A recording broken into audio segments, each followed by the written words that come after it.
Malaysia Green Building Council, also known as Malaysia GBC, is an organization that promotes green building programs, technologies, and design practices, aims to make Malaysia an eco-friendly and sustainability place on Earth.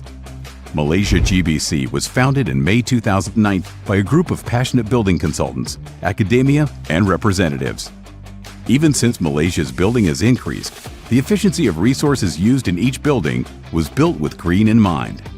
Malaysia GBC is also supported and associated with most of the top industry institutions. In the year 2015, Malaysia GBC became an established member of the World Green Building Council and known to be the only organization in Malaysia to be supported by the World GBC. Malaysia GBC continues to be the platform that networks, promotes, educates, and most importantly, develops the sustainable, built into the land of Malaysia. With much more passionate industry professionals, we can make Malaysia a greener and better place on Earth.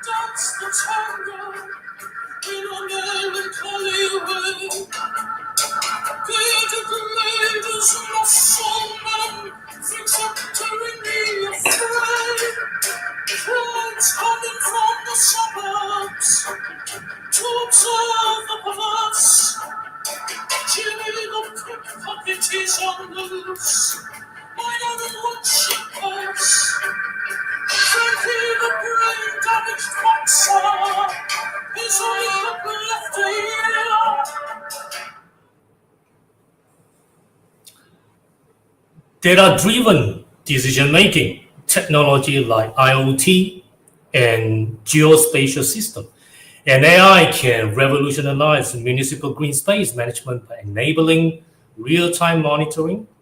That's including environmental health, biodiversity tracking and usage patterns, predictive maintenance and resource optimization. That's including optimized irrigations, predictive maintenance and efficient waste management. Enhanced urban planning and design, that's including site selection and design. What if? Scenario modeling, accessibility and equity. Citizen engagement and governance, that's including feedback integration, transparency, and accountability. By embracing data-driven and AI-powered approaches, municipalities can transition from reactive to proactive green space management, ensuring healthier, more resilient, and sustainable urban environments for current and future generations. Based on this concept, it's open to interpretation. We get to discover two handpicked SDGs enabling progress towards the SDG 9. It is about focuses on industry, innovation, and infrastructure. And SDG 11 is about aims to make cities and human settlements inclusive, safe, resilient, and sustainable. Where this series, we will take this dialogue, coinciding with World City Days 31st of October, which is tomorrow, to raise international awareness of urbanization trends, challenges, and vision for sustainable urban development, promote international cooperation, and contributed to global efforts to build equitable, prosperous, sustainable, and inclusive cities that provide their communities with better living environments and quality of life under the topic People-Centered Smart Cities. Good evening. You are tuning in the evening show with Stephen Poon. I'm your host for this series 6 of Cross Discourse series. Once again, in the virtual room with me are the regular team of the Malaysia GBC Academy from Malaysia Green Building Council, MGBC, in collaboration with Solar Energy Research Institute from the National University of Malaysia, UKM, supported by Mila University, is live on YouTube now. We have great staff and a little surprise. I'm very excited because we have plenty to share today. Before we get to all of that, let's start on the topic, a new age of climate resilience. AI enables cities to better manage and monitor green spaces.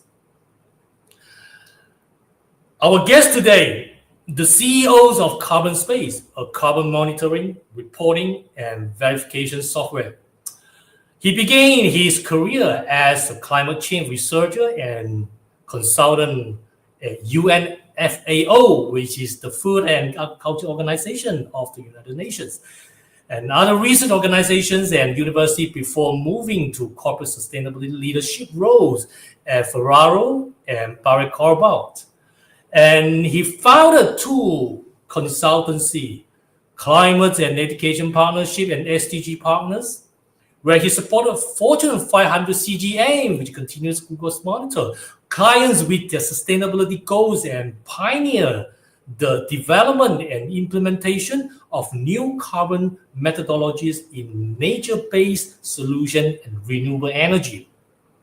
Currently serves as an advisor to the Ithaca Institute for Carbon Intelligence, Wild Asia Group Scheme for Smallholders, the Open Forest Protocol, and the Climate and Education Partnership.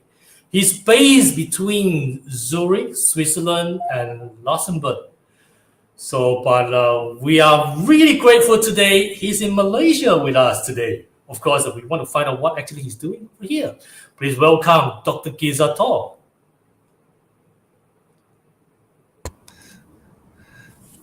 Hi, Stephen. It's really good to see you again. Hi, good evening to you from Malaysia. Of course, you're in Malaysia. I always thought that we will be holding this podcast, which is we in the different places. But thankfully, you are in Malaysia today. So, what are you doing in Malaysia? Yes, here I am again. As you introduced me, like a guy who seemed like doesn't know what to do in life and tries so many different things, so many different industries. It does describe a great deal of curiosity, but in fact, Malaysia is the most visited country where I've been over my life. I've been here dozens of times over the past 10, 15 years. Here I am again. And every time I come to Malaysia, I get this confirmation that this is the most inspiring place where I've been to because, I'm an entrepreneur and a scientist at the same time. And this place is a truly inspiring place. So I'm looking forward to spend the next week here, mainly with universities, with the academia, with flux researchers, and also with the palm oil industry. Next week Fantastic. Is the RSPO, the Roundtable Sustainable Palm Oil.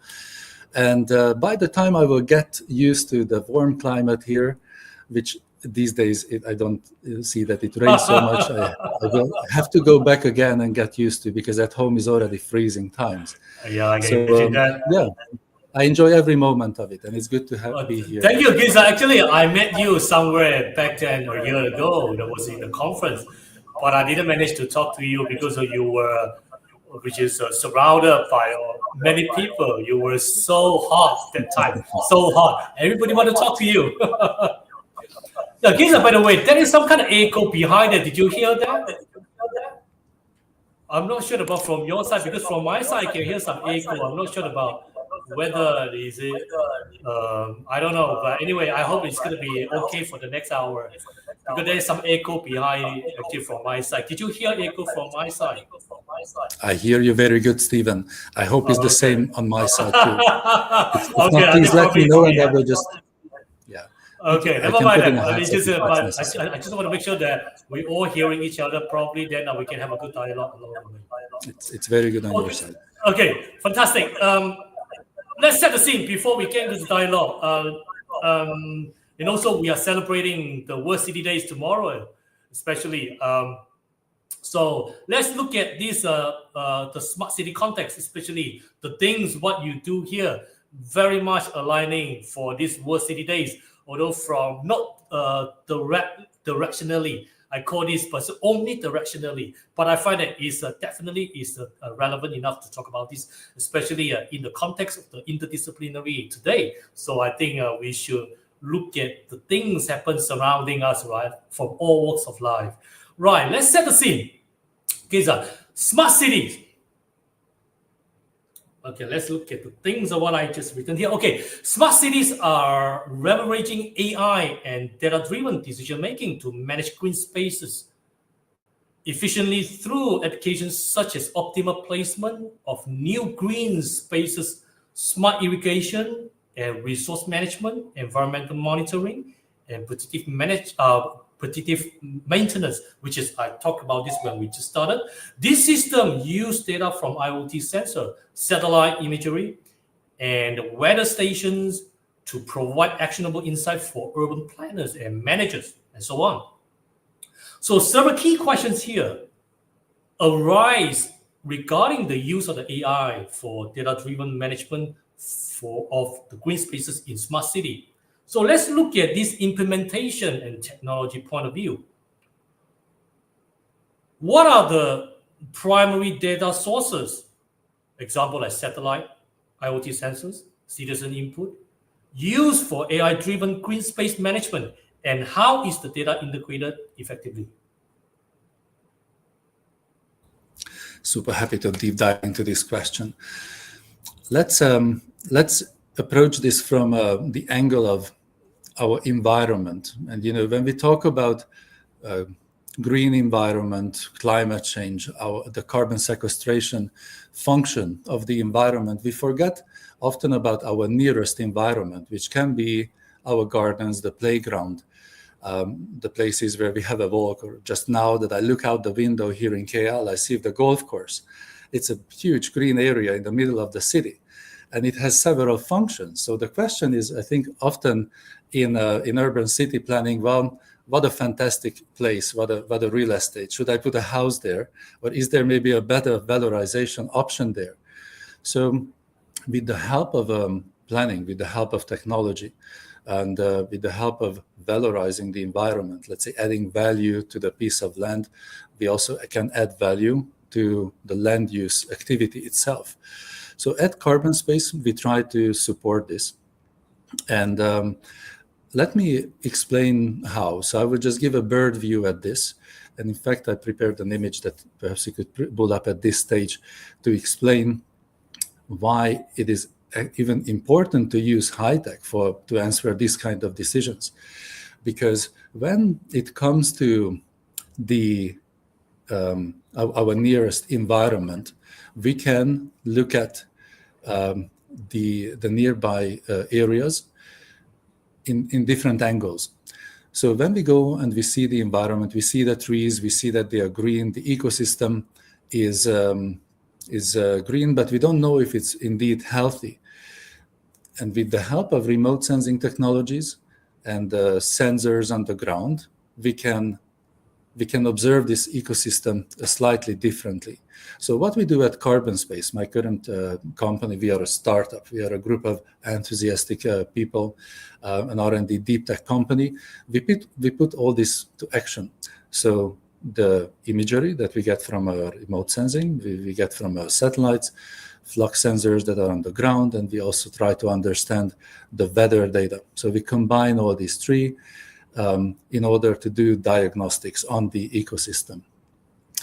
And then let's say I will wrap up the introduction by explaining that why do I use the word diagnostics? Because as a human being, I like to look at my environment as we are part of the environment too. When I go to the doctor and the doctor asks me, well, okay, I understand that you don't sleep well, but can I ask you, what did you eat? How much do you smoke? How much do you drink?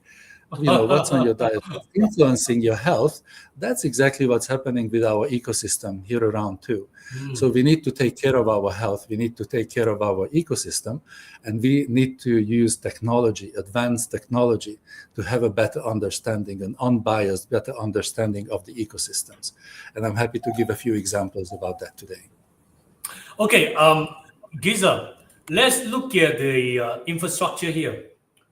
What are the initial infrastructure and financial investment required for cities to implement this AI system, according to what you talk about, this ecosystem?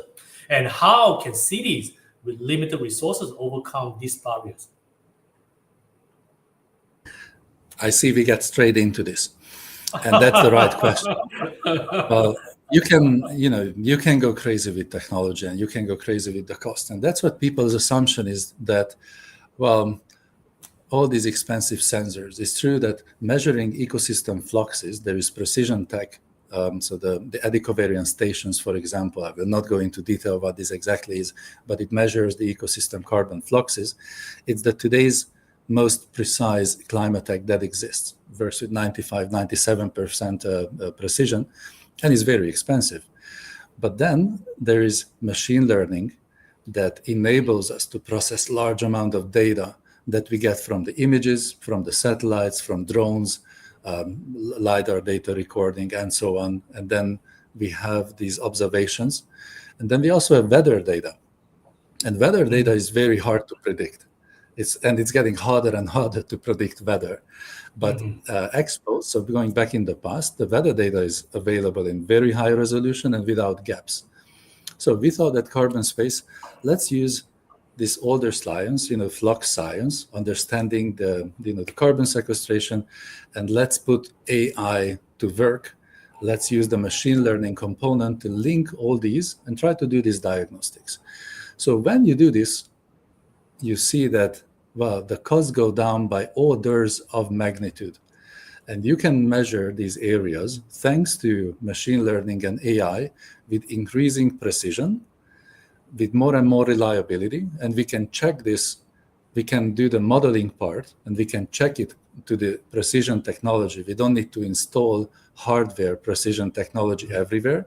So to say, we can install virtual precision tech with the help of this. So thanks to the technology, the software part, we can bring down cost by order of magnitude and have systems that are scalable, that are cost efficient and accurate at the same time. So that's what we can put to practice for urban planning. Yes, these are technological advancement you just mentioned about the specific algorithm you just highlighted, machine learning, computer vision, genetic algorithm, definitely. So this is how proving the most effective for the task in terms of predictive maintenance, optimal layout design. And yes, let's look at the challenges and ethics at this point in time. How are cities addressing significant concern regarding data privacy and security when collecting vast amounts of real-time data from sensor and surveillance system in the public spaces? That can be a delicate part, of course, and there need to be consensus about how we monitor these areas. Now, whether we monitor a plantation or the ecosystem corridors in a plantation or ecosystem corridors here in the city, of course, there's clear land tenure, so someone owns those areas. It is different from, it's different to monitor the golf place or the parks from people's gardens or people's rooftops if they have some green areas there or let's say vertical gardening. Surveillance, it is rather different from surveillance the way we know. It's also because of the resolution. This flux science, what I was mentioning, it used to be at a 1 to 5 kilometer resolution, and we brought this down now to a 10 to 30 meter resolution. This has less of a privacy concerns than taking a picture. Let's say the Google cars are going around and taking high resolution pictures of our faces. So we don't have that issue. But then there is the intrinsic value of mapping these areas and mapping the health of it. Just like you can switch on and off on your phone the function to measure the steps you are taking, where exactly you go and how you pay with your credit card. You can control this to some extent. The question is, for planning purposes, how we can use this. So I don't see a big concern with this type of 30 meter resolution taking 9 points of measurements per hectare, but it's rather the value of being able to find the areas where we can do better. Let's say degraded areas, marginal lands in the cities, some of the areas next to the rivers, construction areas that haven't been restored well, and trying to understand what to do with those places. Should we put there more shops, or should we put there shops and at the top of them we can put vegetation? Should we link it with food security? As you mentioned, I lived quite a bit of time in Switzerland and in Zurich. It's quite a trend to grow your own food wherever you can, on your balcony and everywhere. So there is a co-benefit. There is a win-win. And here around this climate, I see a lot of people doing this, maybe more on the countryside. So we can talk about what could be the risks of it, but those risks can be managed, and it's good to think about it up front.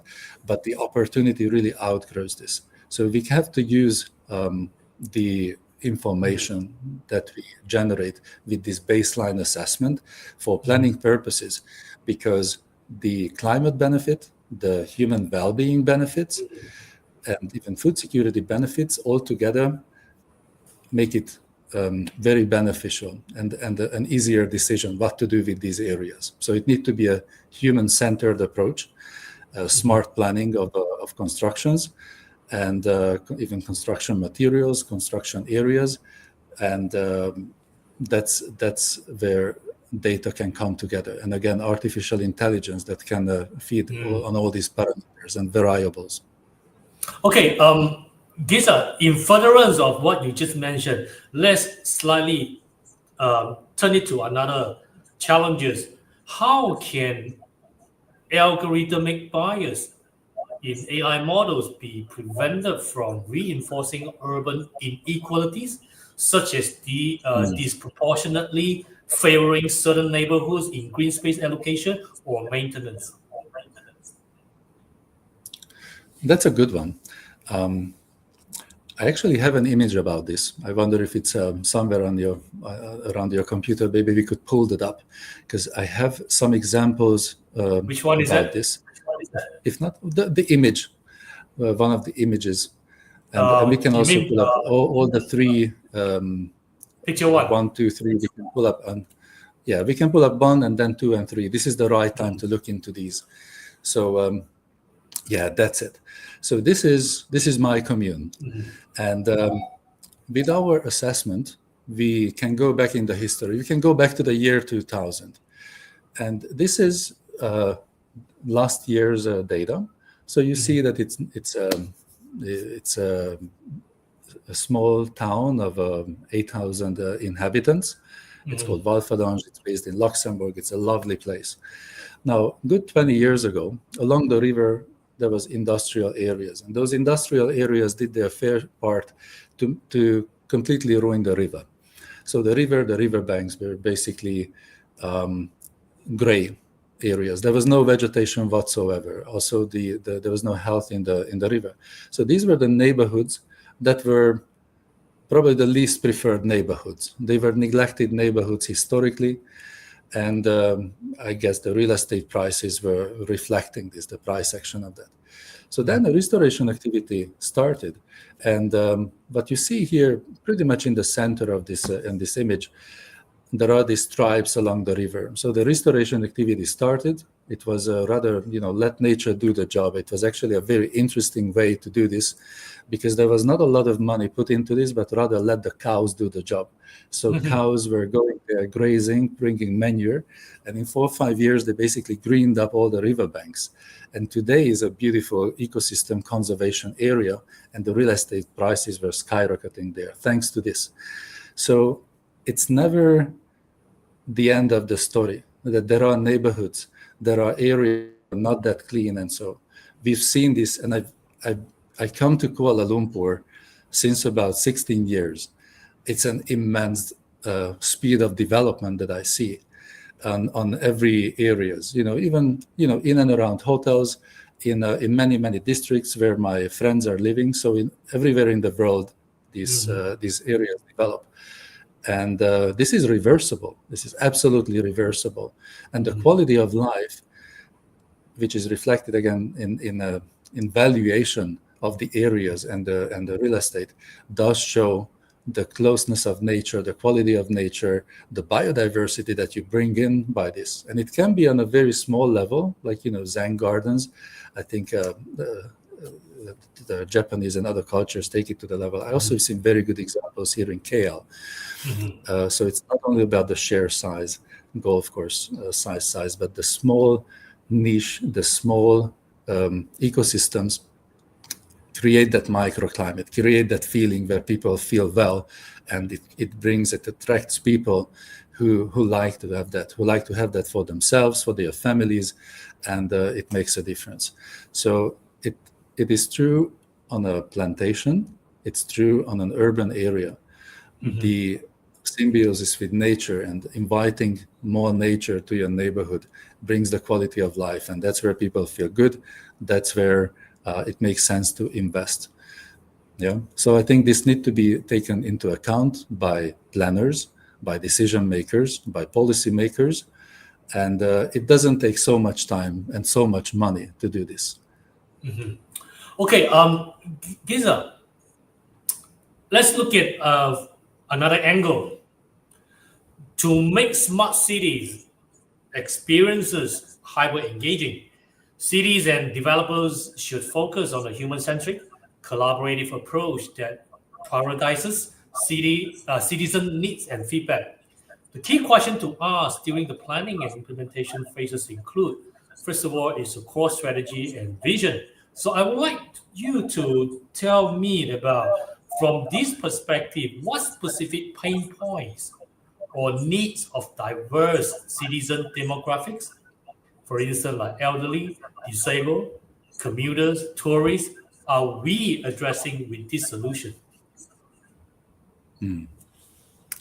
I will not pretend that I have a perfect answer to this question, but I can certainly give an opinion, as I'm an agronomist and a climate scientist. But I focus on various industries and governments to enable them with data. So as far as data is concerned, quality of the data, and as we bring this to decision makers, we see that the different generations living together, or let's say the perception of what you want to see in nature or what you want to see in your surrounding and how much infrastructure you want to see, it does change over time. I feel this myself, as I have 25 years of work experience. I do think different now, and I also have a family and kids, and you always think that, I would like to have a house with big garden, and it doesn't matter where it is. But in fact, and I have many friends like this, the older you get, the more you want to have infrastructure, and the more you value things that are more social. So let's say your environment, your network, and this need to be taken into account. So one thing I can say for sure, that people have quite good ideas about it, and the best is to interact with people, to ask and to run surveys. While we bring AI-enabled data, we get a lot of feedback on our data. There is let's say, crowdsourced platforms. Our platforms are used by communes, governments, and the food and agri companies. The feedback that we get from farmers, smallholder farmers, the surveys that the commune runs with the inhabitants, is very valuable. So that's the most important. So even though we talk about AI and automated systems, the dialogue with people is important, so that we can clarify the direction. And I think then you also know how much infrastructure you need and how to link climate reduction, climate adaptation activities with modern infrastructure development. In your point of view, are we aiming for short-term solution or long-term sustainable outcomes that improve the overall quality of life? Well, as you see, if you let nature do the job, you can get short-term benefits just in a year or two, especially in this climate with this amount of precipitation. If there's a degrading area, you can reverse that well. But in the midterm, long-term, there are growing opportunities. And we can never forget that we are here for a certain amount of time on the planet, and the planet we kind of borrow from our grandchildren and their children. I think this is the right approach to look at it. So we do need to make long-term decisions, and it should always be in our mindset that what we invest today We may not enjoy it in full, but it is our responsibility to take care of future generations too. Yes, yes, you're correct. We should plant the seed correctly, then make sure that our next generation will benefit for that. Okay, let's look at the stakeholder collaboration and co-creation, this angle. Which stakeholders, citizens, private companies, academia, government departments, need to be involved, and how can we ensure their active participation and buy-in?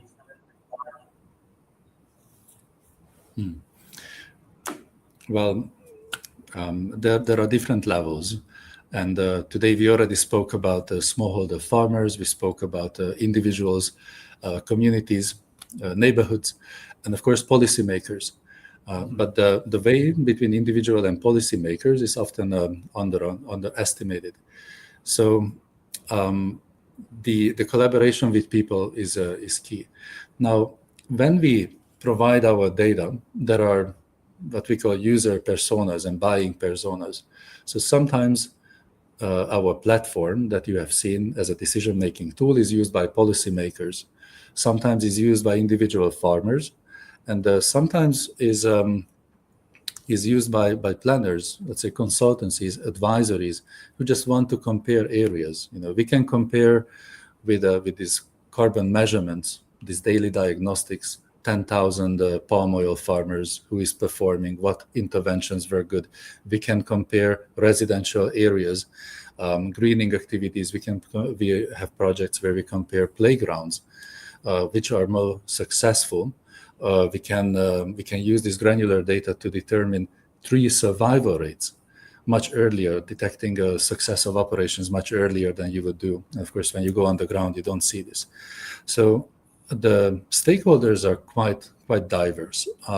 We do see a great dynamics, especially from policymaker, and policymaker, not necessarily our government officials, regional government or country level officials who are doing these planning services,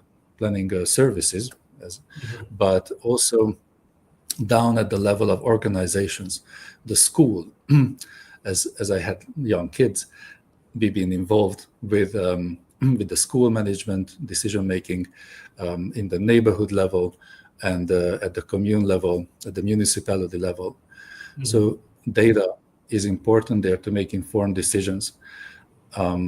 So data also provides a platform to talk about. This is in a fact-based decision-making approach. It's also the data that you can talk about. And it's quite interesting that if you translate data into activities, we could use very fancy terms, but when we say, your trees are not doing well, your soil is not doing well, you established on a former area some park, but it's not done well.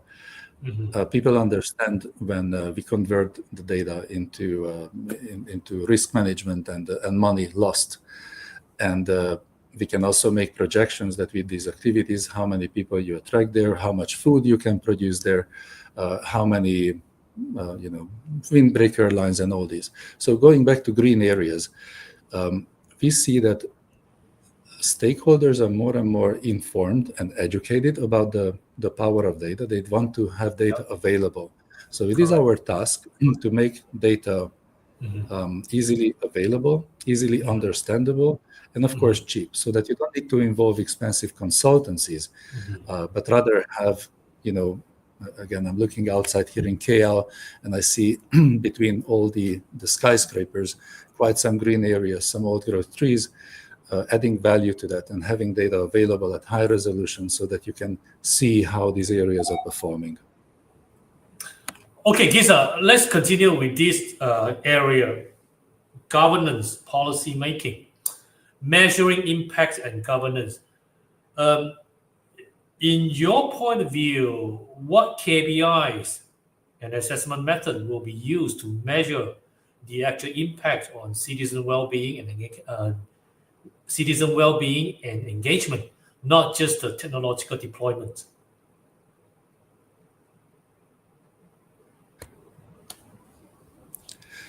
we are very much linked with the climate mitigation part, right? So when we work with our stakeholders, the question is, well, we made a commitment to reduce our carbon impact, or we made a commitment to increase our climate impact by planting more trees.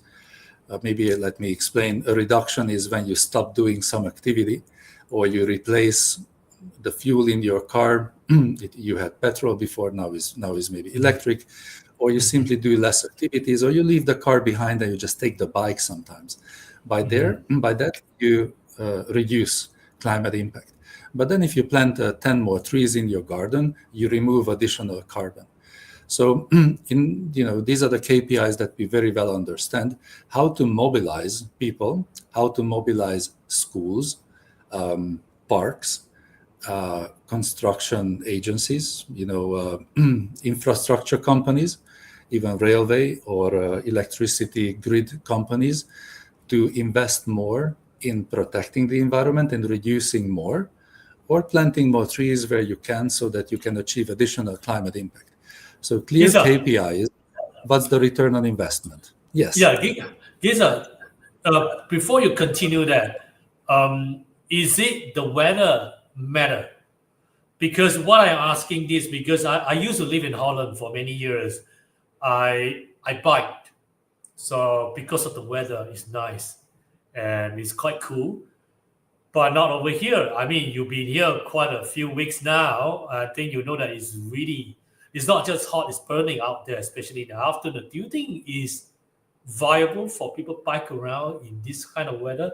Because weather is also taking the very important elements, whether this mobility, how it works. So I'm not sure about what is your thought on all this, because I live in the West for many years. I know that the weather is also really is one of the key issues to make things work whichever way, however way it should be.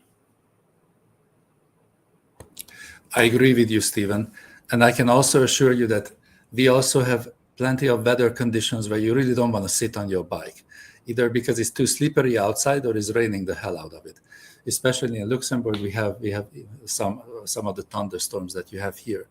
But yeah, nobody wants to get a heat stroke, and that's examples where you can change your activities.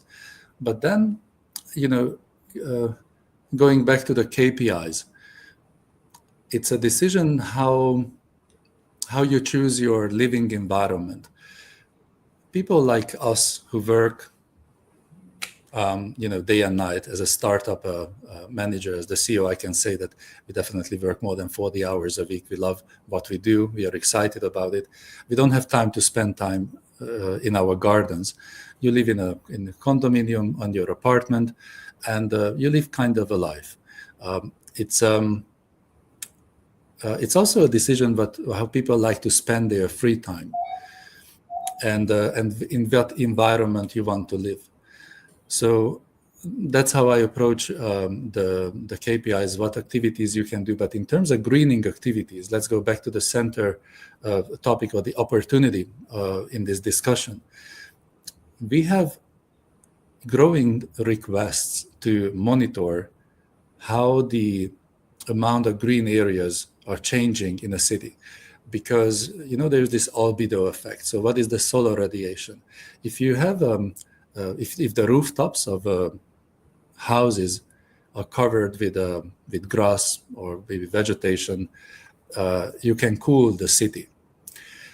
And that's one impact of it. One thing is the climate because of carbon sequestration, but climate is how we heat up here.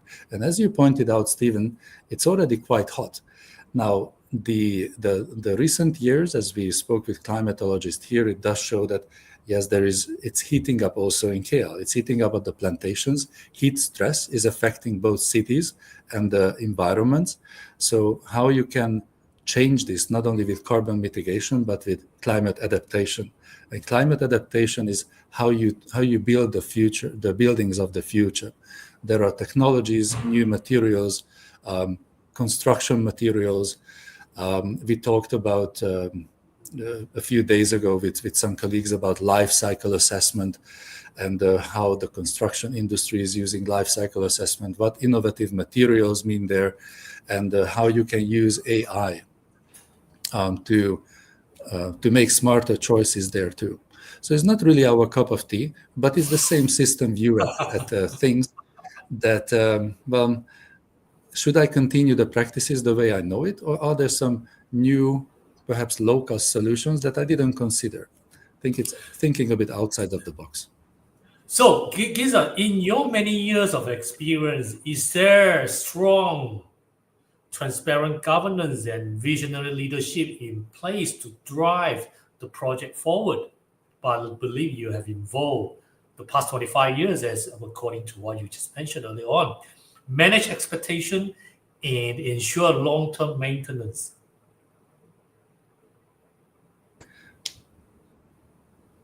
I probably can give a partial answer to this. I have seen, various. I have lived in various environments, and I like to live outside. I like to do outdoor activities. I like to do tenting, and I don't mind putting on the rubber boots to visit plantations, meet and greet farmers. So I have seen various ecosystems from Malaysia through Western Europe, West Africa, and other places of the world. If I need to improvise now, where were those solutions that changed a lot in human well-being as well as affected climate? These were actually in environments where you wouldn't expect it. Primarily in environments where the opportunities are limited, the financial opportunities are limited, and we can learn a lot from there because that's where creativity happens. So it's not always a matter of how much financial resources you have available, but working together with architects, working together with construction industry, trying to combine, which sounds weird, but agriculture and urban construction, there are all kinds of ideas. And today, in the age of digital data available broadly, people can learn from each other. So I have seen really creative solutions, amazing creative low-budget solutions, and I've also seen high-tech solutions that lead to good results. There is no recipe and one size fits all, but today we can't just say that, we have no opportunities. I think it's exactly. So therefore, I mentioned this interdisciplinary earlier on. It's all about co-creation in this context. Right, Giza, AI enables cities to better manage and monitor green spaces through data-driven decision-making, real-time monitoring, resource optimizations, and enhanced biodiversity tracking. By leveraging technologies like sensors, satellite imagery, and machine learning, cities can make more informed, efficient, and sustainable urban planning and maintenance decisions. Regarding sustainable agri-commodities, let's look at the data privacy and security. How can cities ensure the privacy and security of the vast amounts of the data collected from the sensor and citizen science platform in agri-commodities?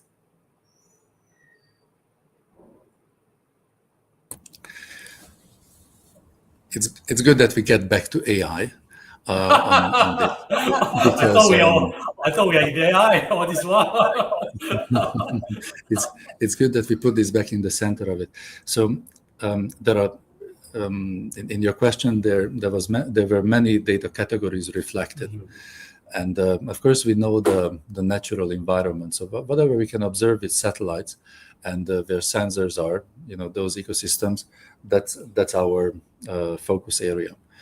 In terms of understanding where the opportunities are, so there is the data, the primary data that you record, and then there is the AI that puts this to practice. Now, if you work in a machine learning environment or in any learning environment, you know that if you don't have enough primary data, or the primary data is not good quality, also the model will be not good quality. So primary data is important. we need to understand that we need these observations. It's good to have satellites. It's good to have field measurements, taking soil samples, taking carbon flux measurements, measuring diameters in trees. This data is necessary.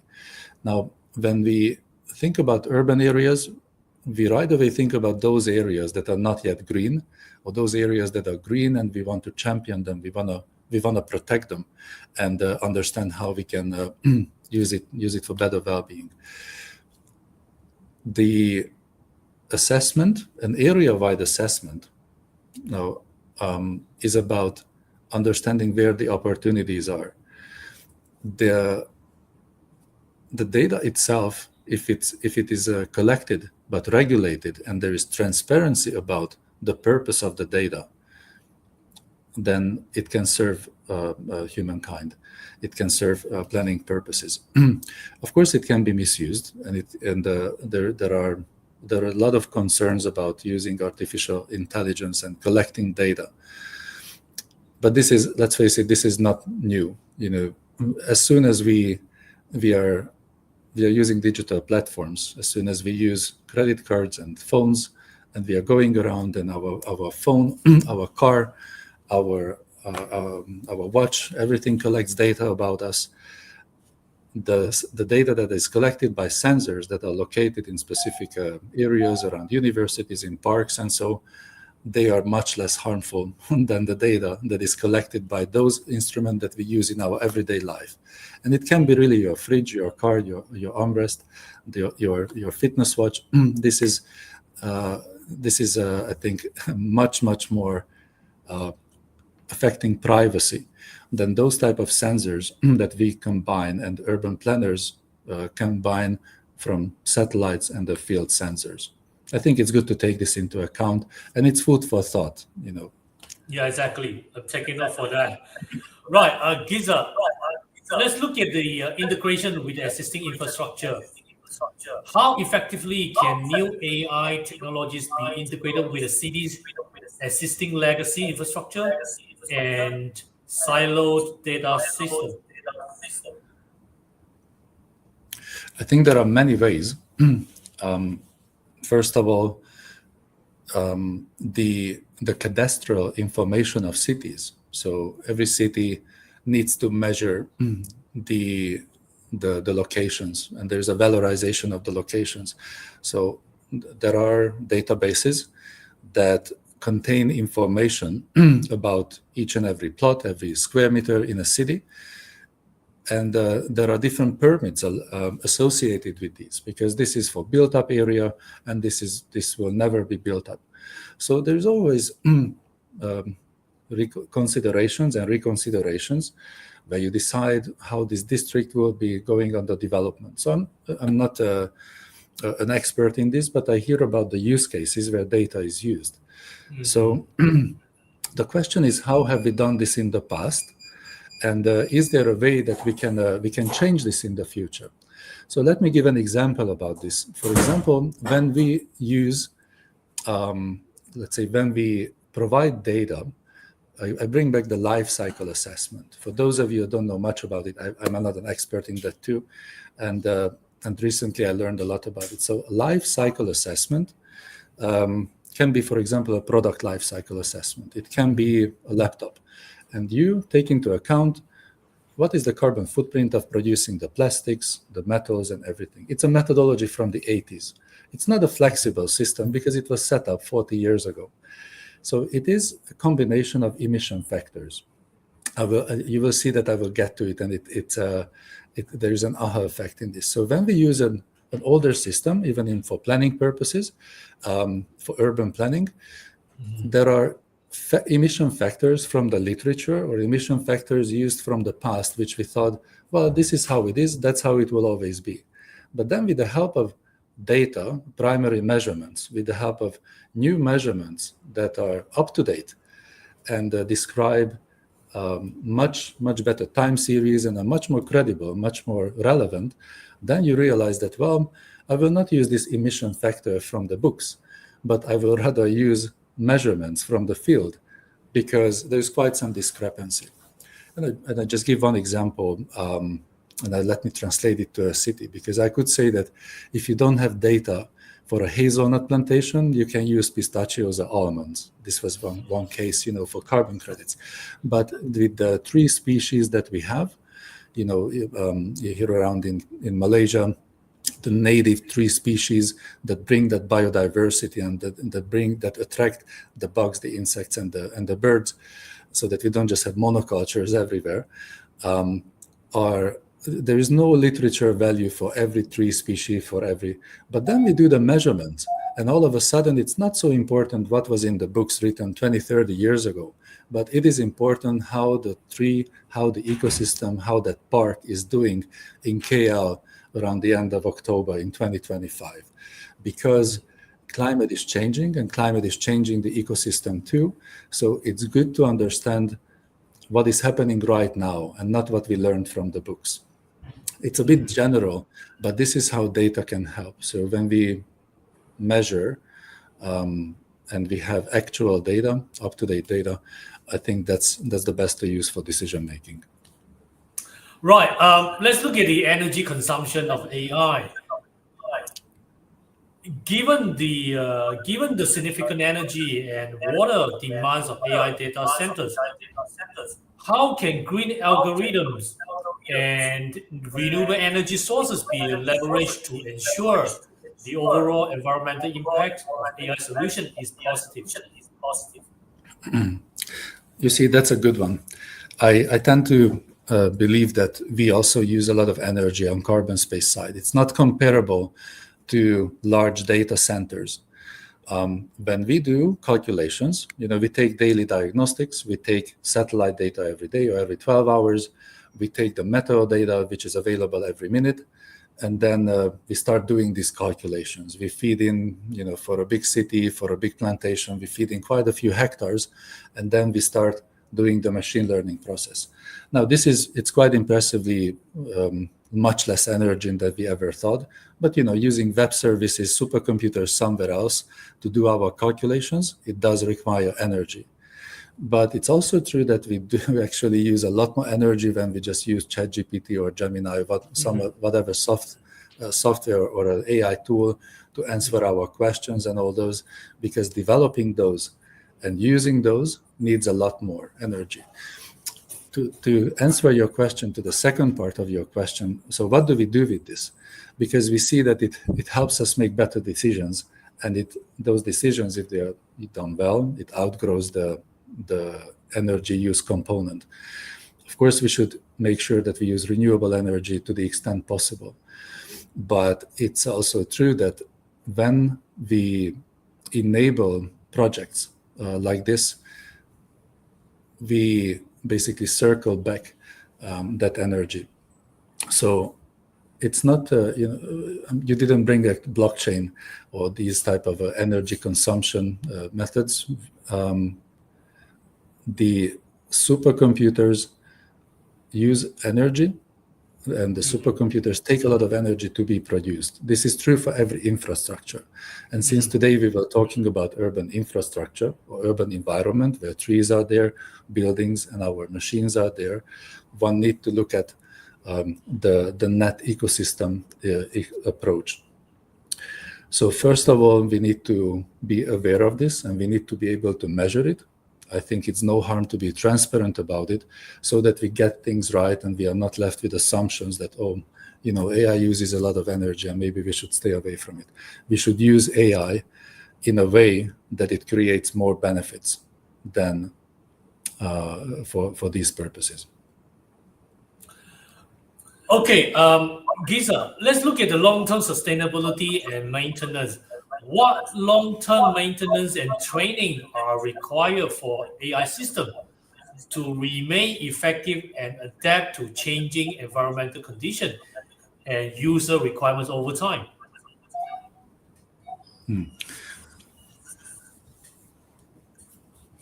It would be like looking into the crystal ball to understand how AI is going to be in the future. And what new developments can AI bring. I think we are left with a lot of speculations, and everything goes with the speed of light.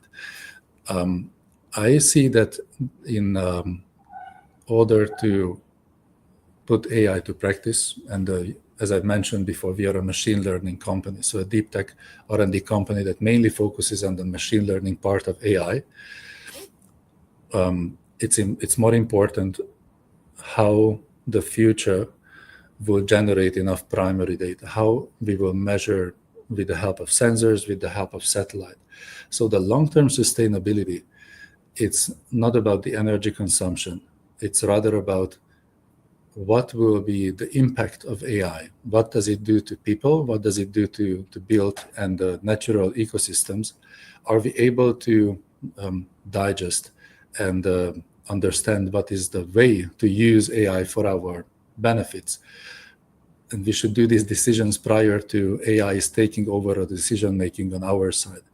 So AI is here to support us. Machine learning is here to help us making better decisions, but we need to stay in control, and human ethics, sustainability need to be some of the guiding principles to use this.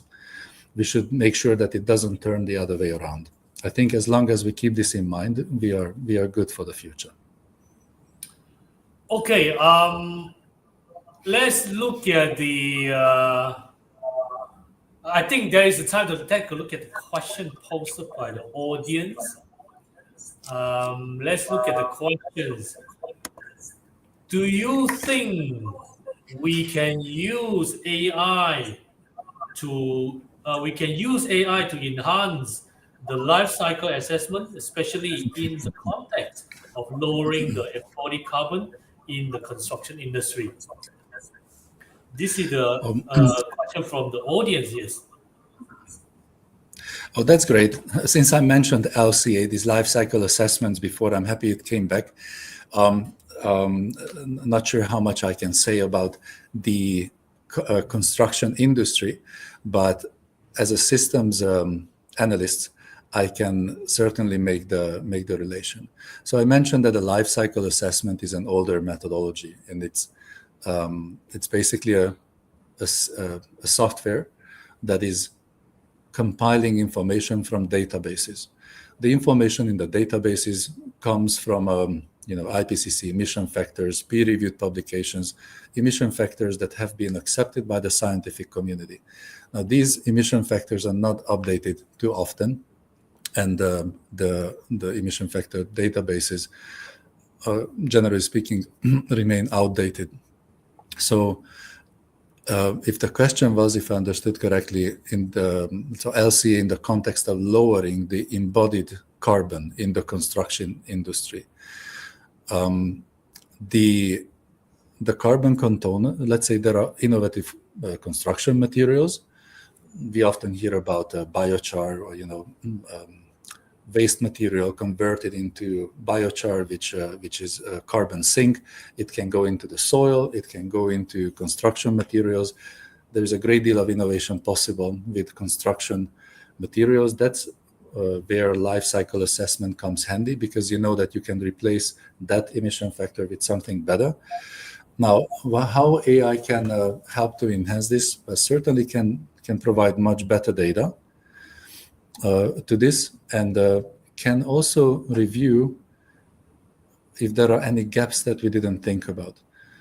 So I think in the first step, you can use AI to compare life cycle assessments, to also look for gaps, look for opportunities, and finding the alternatives. So in terms of construction and construction materials, we can look for the alternatives from other sources. So not only from the cement and the industry, but looking at organic sources.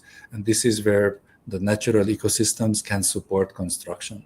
I think that's how I would approach it. I'm sure that colleagues who are more involved in the construction materials and the valorized, let's say, palm wood replanting material and the binding carbon in furnitures, in construction materials, developing brand new organic-based materials. These are very good examples. And right away, you get back to using AI for understanding natural ecosystems. Because you can use wood from deforestation, and you can use wood from byproducts. So that may be a good example. Exactly. Thanks for the pointers. I can't believe our time is flying so fast, but I do have a few more concerns to be highlighted. It's about governance and long-term sustainability. Let's look at the governance and policy regulatory frameworks. What kind of governance frameworks and policies are needed to ensure the responsible and adequate deployment of AI in urban planning and environmental management?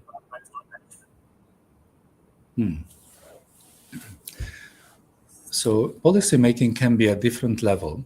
I wish to bring up the policy making to incentivize this. So incentivizing the use of AI, we talked about the risks and the privacy concerns and those that need to be regulated, but that also need to be enhanced. So incentives need to be created to use credible data. As long as we use AI to improve the credibility of our data, we are on a good track. And policymakers, as I just spoken to an expert yesterday, thinking about what kind of tax incentives a policymaker can bring forth in order to incentivize monitoring systems at the urban level or at the agriculture level. And if you invest into data-driven monitoring, reporting, and verification, and if you generate tradable offsets, nature-based solutions, then you can recover some of the cost. I don't know what is the level of let's say, how much Malaysian ringgit this could mean at the annual level, but these are initial efforts, and it's always going in a good direction. So financial incentives, policymakers creating a business case for the industries, for urban planners to use better data and remove more carbon, reduce more carbon, it's always going in a good direction. So as an agronomist and economist, I'm always looking for the business case in sustainability and the business case in appropriate use of AI. Okay, Giza, in terms of standardization, are there established international standards or guidelines for using AI in urban greening that cities can adopt to ensure best practices and avoid potential pitfalls? I don't know about such framework. They might exist. Perhaps we can ask AI to figure it out.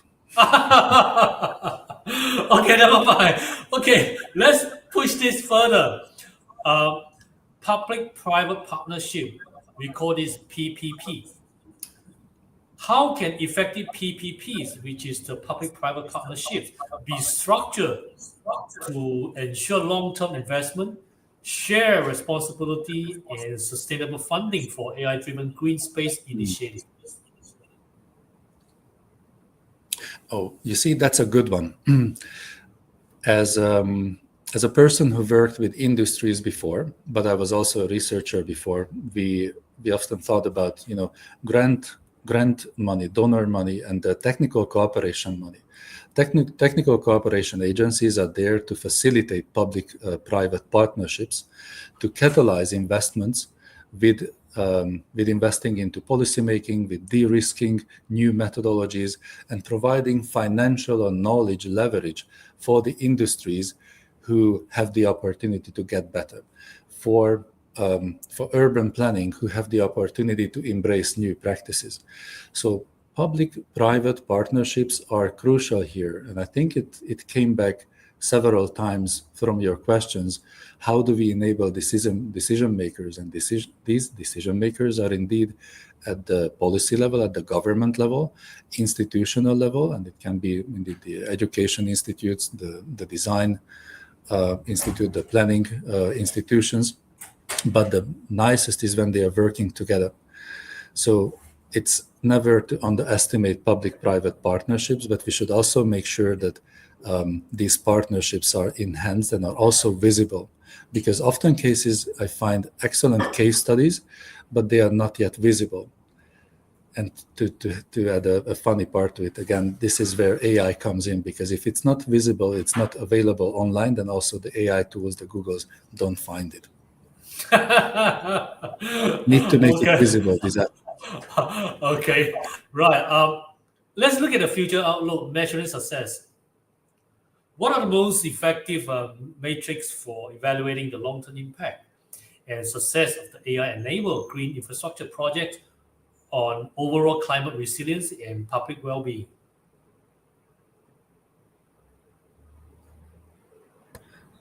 If I understood your question well, Stephen, what are focusing on public well-being? What are those effects that can be most, or what could be most effective for public well-being? Yeah, is there any matrix actually, effective matrix to be measured? I think it comes down to, and I refer back to the project that I supported and what you have seen on the screen. The environment has a different value. A plot of land has a different value for a farmer, for a construction company, and for the people who live around it. The valorization of your environment, and when you decide about whether you want to produce agriculture, crops, commodities there, or you rather want to use it for recreation purposes, it's important to consider. I don't see too many examples for this, but I do see initiatives across Europe and Southeast Asia where people ask the question, fine, we know the carbon sequestration impact. We understand the potential of climate mitigation and adaptation of the area, but we still don't know what people would like to have. Would people like to, what's better for the society, to produce food there because it's a rich land, or rather leave it for recreation purposes because it's better for humans and human health? So perhaps it's time that we look at it from this angle. What is the value of using land and taking into account the benefits? And the benefits, well, I mentioned human health. That's probably one of the most important factors here. For that, we need policymakers to broaden their spectrum of thinking, to have evaluations beyond carbon, to consider the biodiversity impact, to consider the multi-generational impact of land use valorization. It's a bit of a holistic approach, but I think we need to take this into account. Yeah, exactly. Actually, I totally agree. Otherwise, why we become a robot? Okay, right. Let's look at energy.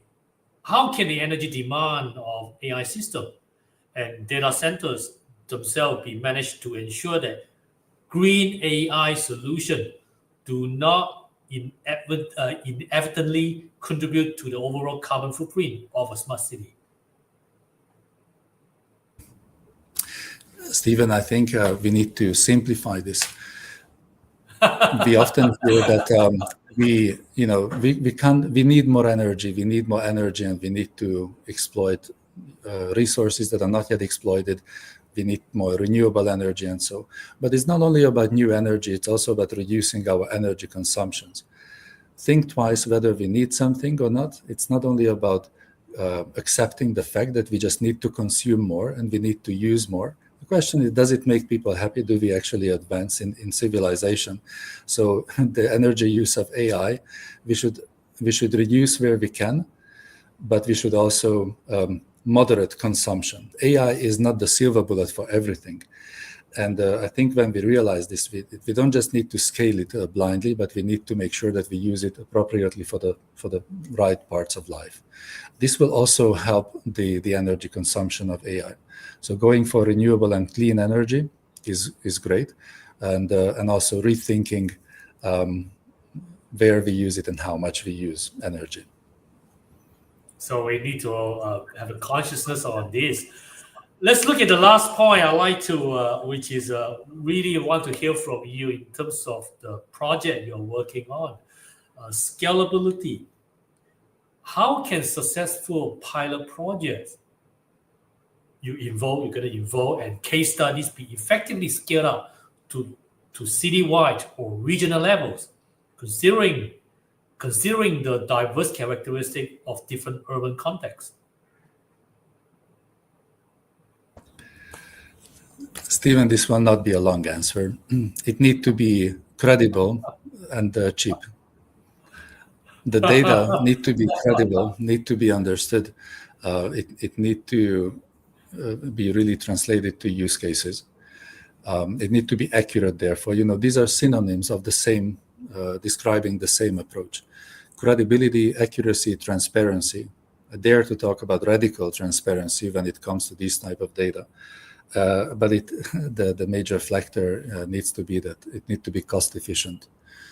We shouldn't use fancy solutions that are not scalable, and they are, let's say, extrapolating between points, and in the end we don't learn too much.